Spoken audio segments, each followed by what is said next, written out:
when I first time ever got, I think Garth probably introduced me to you, probably, right? No, that was before that. Oh my gosh. That was at another house that needed a whole lot of work. Wow. Okay, we've known each other a long We've known time. each other a long Wow, time. longer than I've known my husband. It's wild. And so I came. No, I mean long time. So I came to his house to write, and I used to come down from New York and drive down here and try to hustle and write. We got set up somehow to write, and it's dusk, and all of a sudden. And I was living in Franklin at the time in this little neighborhood, and in back of it was a farm. Right. Now it's Fieldstone Farm. Oh wow. Yeah. Oh, that's funny. But at the time it was, cows and chickens and roosters crowing in the morning. And we were writing, and I looked out the window, and I was like, what is that? Because what's wrong? I go, what is that? What is flying around? What is the lights? It's like, it's fireflies. That's a firefly? I'd never seen a firefly. Because I grew up in LA and New York City, and they don't have fireflies there. I'd heard about them in songs, I was like, never saw one. I made us go outside. He said it was like watching a kid discover it. It was magical. I always think of fireflies, I think of Ken Flansey. And you know what? That was the best year of fireflies. Because later on that week I drove up to Kentucky, and it's like these lights up here in the trees. Oh my God, it was and it's magical. never been like that again. So It's country boys call them what is it? Lightning bugs. Maybe you said that. Whatever it was, I was fascinated that something was flying around lighting up. My what story? That I called the exterminator to kill every bug in our yard? I'm not fond of bugs, but if you light up and you give me a little show, I'll let you live. I've known some other women like that. Not a bug person. Do I look like a bug person? Okay. Let's see. So, all right. So Garth and I. This was one of the first ones we ever wrote, and it ended up being a big hit for him. But we wrote it, and he said, "Vic, we're going to cut this song, and it's going to be on the No Fences album." I was like, "Oh, that's great." Because his first one came out, he was a big star by then. No Fences, he was coming on my new album. And he called me, I don't know how, a few weeks later and said, "I'm sorry, Vic, it didn't make the album." I was like, "What?" He goes, "It just doesn't fit the album." I thought, well, there goes my chance of being on a Garth Brooks record, And so I was bummed. So the album comes out, it's a huge success. And he calls me later, a year later, I guess, and said, "You know that song I cut that didn't work on that album? Yeah, it works on this one. We're going to cut it again."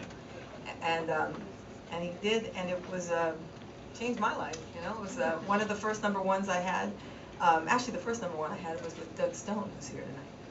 Is that step outside for a sec? Well, it's outside. We're applauding you, Doug. Anyway, and then this year, and then the same year, this song became number one. So wait, was this the one with the lighter and all that?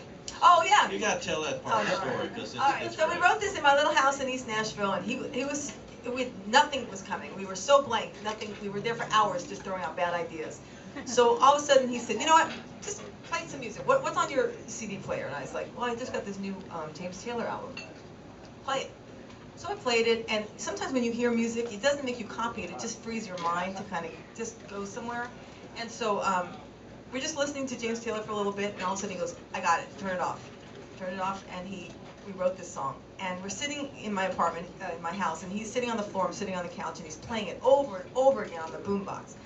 And he said to me, this is before he was anybody, this is before his first album. He goes, "Couldn't you just imagine a stadium full of people waving their lighters and singing this song?" And I thought, oh my God, this guy's so delusional.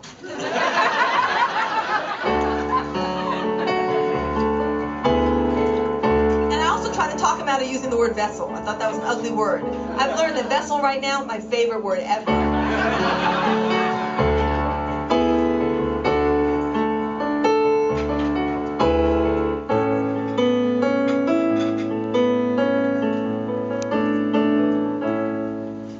A dream is like a river, ever changing as it flows. And a dreamer is just a vessel that must follow where it goes, trying to learn what comes behind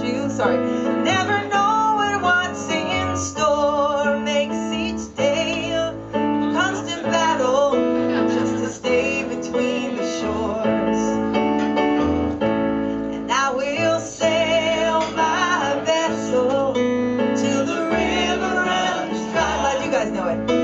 Like a bird upon the wind, these waters are my sky. I'll never reach my destination if I never try. So I will sail my vessel till the river runs dry.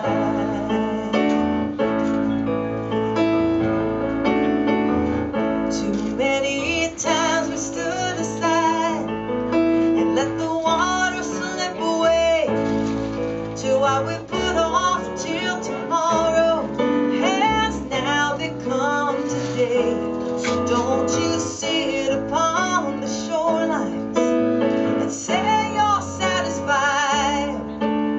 Choose to chance the rapids and dare to dance that tide. And I will sail my vessel till the river runs dry. Like a bird upon the wind, these waters are my sky. I'll never reach my destination if I never try. So I will sail my vessel nights till the river runs dry. And there's bound to be rough waters, and I know I'll take some falls, but with the good Lord as my captain, I can make it through them all. Help me out again, please. And I will sail my vessel till the river runs dry. Like a bird upon the wind, these waters are my sky. I'll never reach my destination if I never try. So I will sail my vessel till the river runs dry. I will sail my vessel till the river runs dry. Until the river runs dry.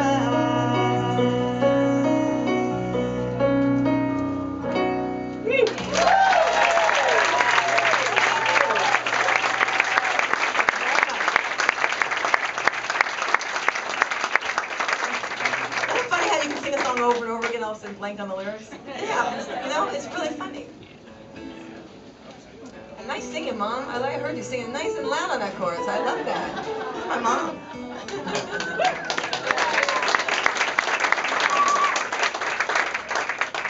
And my mother-in-law and my father-in-law. They deserve some more. Wow.